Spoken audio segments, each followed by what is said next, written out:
Hello everyone, I just want to show a real quick one. Now I was using the IGBT here, the CM75, and I had it running the induction heater. I was kind of showing it off. I had it upstairs and I didn't have the liquid cooling lines hooked up to the water block, and it got too hot.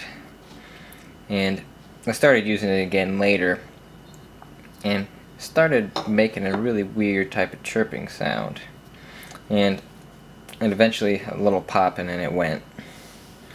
And I took it apart.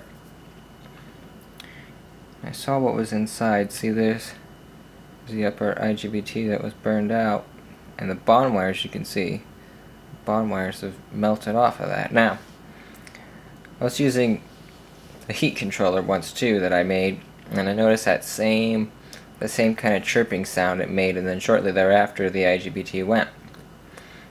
Now I believe what makes that chirping sound are these bond wires. Because of thermal stress, they expand and contract of getting hot and then getting cool. What they do is they eventually break off or crack, and that characteristic chirping sound is actually an arc forming here. This was the high side. The low side actually did have one or two burned off. I don't know if you can see that, but I believe that would be internal arcing because of thermal stress and thermal fatigue. So another good reason, definitely a good reason to keep the IGBT cool. But just another one, short one real quick. When you have an overcurrent or overvoltage failure, it's far more explosive. This one I just actually took the top off of. It didn't actually blow off. I still have the top right there for it.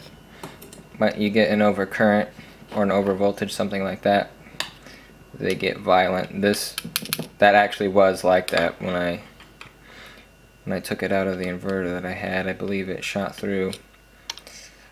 But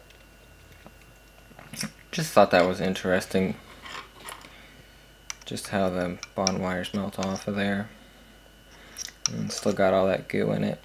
Well, I'll see you soon.